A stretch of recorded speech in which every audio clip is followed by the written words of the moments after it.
A coisa pública, esse é o tema do programa de hoje. Estamos de volta para mais um bloco de discussão sobre esse assunto. Eu costumo fazer a seguinte provocação. Na República Brasileira, a res pública muitas vezes se vê tratada enquanto res privada. Por que é tão difícil para nosso país superar esse imaginário patrimonialista? Vejam, privatizações, Vale do Rio Doce, a privatização da Petrobras, que vem por aí talvez daqui a um tempo, apadrinhamentos, o tráfico de influência, os contratos da Petrobras com escritório de advocacia sem licitação. Quer dizer, como as elites lidam com isso, né? Essa questão eu largo para vocês, a partir das obras de vocês, que vocês trouxeram. É interessante que na experiência das privatizações, até nisso o Brasil produziu algo inovador, no sentido de que quando os neoliberais pregavam o Estado mínimo, eles ainda produziram mais Estado, no sentido de que as grandes empresas públicas, as principais, Vale do Rio Doce, os bancos públicos, no meu estado a gente passou pela experiência da privatização do Banespa, né? Que era o banco público do estado de São Paulo, tudo financiado via BNDES. Como continua até hoje, o BNDES sempre escolhendo algumas empresas próximas do estamento que controla a máquina pública e elegendo aqueles que devem receber recursos públicos para desenvolver negócios privados. Então, as ONGs, por exemplo, também é um modo de você pegar o dinheiro público e colocar em questões. E complementando, Igal, por favor, os fundos de previdência de grandes estatais, né? Que são os verdadeiros players dessas aquisições atuais. Sim, esse é o assunto. É interessante como, nesse sentido, a gente acabou produzindo um estado de bem-estar social para ricos. Porque muitas vezes se aponta que nós vivemos hoje um populismo, os programas sociais são muito caros. Hoje, quando se discute a crise, os economistas que aparecem na mídia dizem que nós temos que reduzir os gastos com essas despesas destinadas para programas sociais. Mas, na verdade, a grande despesa que o Estado assume são os privilégios do Judiciário, do Ministério Público, enfim, da alta burocracia da administração pública. Essa é a grande despesa que prejudica tanto um projeto público de construção de uma democracia. Bom, e não apenas as despesas orçamentárias do Estado, digamos, executivo e dos poderes, mas o arrego feito com uma pseudo-elite nacional. As isenções. Então, o estado de bem-estar social para ricos, acho que é uma expressão perfeita para descrever o que resultou do patrimonialismo brasileiro, né? Que é essa forma de cumplicidade em que o suposto empreendedor, não o pequeno empreendedor, o sujeito tem uma boa ideia, que trabalha muito, que está na luta, que nós conhecemos no dia a dia, que é do nosso círculo de relações, mas aquele que se beneficia num grau exorbitante de um impulso dado exatamente pelo Estado. Exatamente esses mesmos beneficiários depois são arautos do liberalismo ideológico, né? Com total despudor. Claro, se você pegar para aquela empresária dos caminhões, que faz programas de televisão, que era amiga do presidente do Banco do Brasil, que por sua vez virou presidente da Petrobras. Ela ganhou não sei quantos milhões de financiamento fora da lei. Quer dizer, pelo jeitinho, porque ela era amiga, viajou junto para a Argentina e aí no caminho arrumou uma assinatura. Isso é o típico... Não, mas o pior não é isso. É que, evidenciado esse fato grave, o sujeito continua presidente da Petrobras. Isso foi denunciado no momento em que ele passou do Banco do Brasil para a Petrobras. E ali podia ter caído, né? E por que você acha isso, Drayton? Com toda a evidência, por exemplo, essa coisa brasileira também. Diz assim, você tem conta na Suíça? Não tem. E aí? Mas todo mundo sabe que você tem. E você diz que não tem. E aí as pessoas, a imprensa, quer dizer, nem a imprensa que é poderosa não tem esse poderio de fazer, nem no caso desse que é pequeno. Mas sintomático. Mas sintomático. Alguns às vezes falam daí também de uma tendência nossa, brasileira, a não se revoltar contra esse tipo de coisas, estado de coisas. De nós aceitarmos com muita tranquilidade isso, o que não aconteceria em outros lugares, né, em outros países que são mais críticos.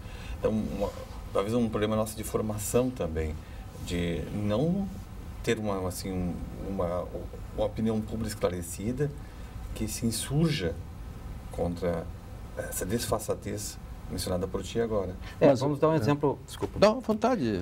Um exemplo, por exemplo, quando a opinião pública se manifesta crítica, ela é estigmatizada e já caem rótulos que vão desmerecer o argumento, a análise, a crítica. Independentemente do argumento. Independentemente do argumento. Então, ataca lá, põe um rótulo. No momento é caranguejo, é romântico, é alguém que se revolta contra o passado. E em Porto Alegre a gente tem se revolta contra o futuro, perdão, desenvolvimento, né, prometeico.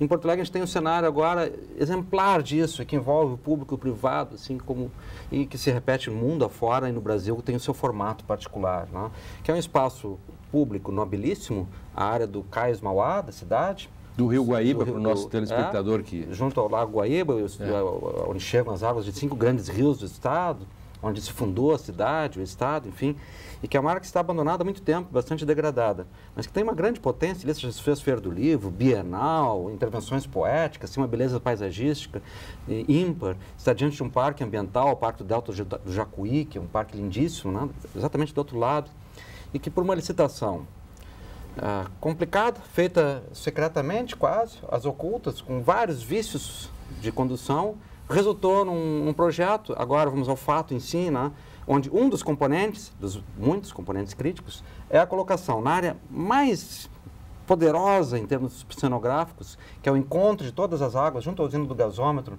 na ponta do Canal dos Navegantes, quando chega ali a água do Jacuí, dos Sinos, e vai se formar o Lago Guaíba. Então, ali naquele cenário esplêndido, né, querem colocar um shopping center. Shopping center. Assim, com argumentos econômicos, isso vai dinamizar o turismo, claro, né? Verá gente para visitar shopping center, o turismo de shopping center. Mas essa dimensão do indivíduo contemporâneo, ele está transformado numa poeira de vitrine, de ir na vitrine circular, simular um grau de poder pelo consumo, pela imagem que circula, num ambiente limpo, sofisticado, diferente das ruas degradadas e ameaçadoras, né? Então, concentra naquele espaço uma utopia do indivíduo, utopia pavorosa, né? Porque com a realidade disso, o que acontece? Geneticamente, né? Morre o espaço público. Nesse caso, morre a paisagem pública. Poderíamos dizer assim, antigo não vai às compras. Antigo não vai às compras. Antigo não vai às compras, vai ao shopping. E aí tu vê assim, como é que isso é produzido? Aqui, ó, assim, um arrego, e quando a opinião pública examina, não é dizer não, mas vamos examinar, vamos ponderar isso aqui. Então, essa opinião pública é um intruso. Ela poderá criar a crise de responsabilidade que o Estado brasileiro não aceita, porque ele sabe que ele será a vítima dessa crise de responsabilidade. Aí volta um outro caráter edípico, não? Esse que é o ponto antes. Se levado a rigor o processo de responsabilização pela iniquidade no espaço público brasileiro, vai desmontar a estrutura política, jurídica, judiciária também, e econômica, né? No teu exemplo aparece a questão ambiental como uma coisa pública, como um bem público, né? E nós também temos um outro caso bem recente, que é esse escândalo da empresa Volkswagen. Pois, sim, claro. Porque daí, mudando um pouquinho, mas guardando semelhanças, é uma empresa que quis obter lucro sem limites, né? E colocando em risco e prejudicando, evidentemente, sendo nociva ao meio ambiente ao burlar os testes nos automóveis. O automóvel tinha um desempenho, quando estava no laboratório, tinha outro desempenho muito nocivo ao meio ambiente. Gênio do mal, né? O gênio do mal, o engenheiro que bolou isso. Mas o gênio do mal, parece aquele cara do filme americano, sobre o cálculo econômico dos carros que explodiam. Aí o advogado disse, fizeram um cálculo, se quantas pessoas morrem por ano nesse caso? Tantos, quanto a gente gasta sem fazer o recall? Para fazer o recall gasta 300 milhões. E se a gente vai deixar assim, deixando as pessoas morrer, nós vamos gastar menos, 50 milhões. Então não vai ter recall. Exatamente. Quer dizer, gênio do mal. Eu quero fazer uma pergunta assim, é bem delicada, nesse sentido de, por exemplo, por que o povo, essa é uma pergunta, vocês podem contestar, Por que o povo tem de pagar os shows e peças de teatro dos grandes artistas e atores de teatro, por exemplo, beneficiados pela Lei Rouanet, nos quais ele mesmo não tem acesso, o povo? O que vocês acham disso entre essa questão do público e privado? Res pública. Eu posso transferir recursos da Patuleia para pagar coisas que eles não vão assistir? Quer dizer, pagar para não ir? O que me dizem disso? Bom, tem um duplo campo dessa questão. Primeiro, é o imperativo de democratizar a cultura. Então, esse recurso é para essa finalidade.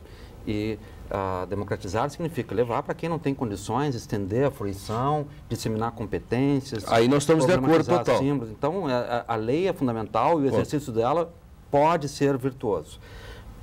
Porém, ao executá-la, há um duplo imbróglio aí. O primeiro é que a gestão dos incentivos fiscais terminou dando poder decisório para um gerente de marketing, diretor de marketing de grandes empresas que decide que vai ser viabilizado sem relação com a natureza e a qualidade cultural efetivamente. Né? Então gerou um problema, um vício de realização, que é esse dos mega shows, mega eventos, para fins comerciais, publicitários, corporativos. Em que o povo não entra. Alguns entram até quando é ao ar livre. Não, aqueles que entram, digamos, em espaços fechados, teatros, né, com bilheteria, digamos, né? Então, bom, aí, claro, o valor do patrocínio seria suficiente para oferecer aquele subsídio, mas aí se apresenta um outro fator que também tem que ser levado em conta. Nem todos os projetos podem ter o incentivo fiscal. Não há capacidade de financiamento. Então, é preciso que exista uma economia da cultura, onde é profissionalizado o autor, o artista e o sistema que o apresenta. E se não houver uma economia da cultura, ou seja, que o Lênio não aceite pagar R$70 por ver um concerto de nível internacional, se o Lênio estiver viciado em ver esse concerto de graça, então só vão existir os projetos que têm incentivos fiscais e patrocínio. Por outro lado, o Lênio, que é um promotor aposentado, um acadêmico de alto desempenho e tal, certamente tem condições de ter esse consumo. Se o Lênio ganhar o benefício da isenção do custo, é uma assimetria com relação ao cidadão pobre, que precisa disso. Então, vê que é delicado isso, né? A gratuidade não é sinônimo de democracia nesse caso, né? Mas ela é necessária, tem que ser pensada. Para o próximo bloco eu quero começar com o Drayton, sobre se no privado só há vício bom e os vícios ruins são todos da esfera pública, qual é a relação entre isso? Que se diz, né? Um pouco de vícios públicos, benefícios privados, ou vice-versa, enfim, o Brasil é vícios públicos, benefícios privados, invertemos a fábula do Barão de Mandeville, né? E o Danilo, depois quero perguntar sobre, por exemplo, como nós tratamos da coisa pública. O Brasil decide na justiça que não se pode processar alguém que só negue tributos abaixo de 20 mil, só acima de 20 mil. É genial, enquanto a gente persegue ladrão de galinha, volta a questão de novo da assimetria de tudo isso que foi colocado. Os assuntos são tantos, vamos para um novo rápido intervalo. No último bloco a gente continua essa discussão, falando sobre esses temas e tentando ver se nós conseguimos responder essas perguntas. Um instante só.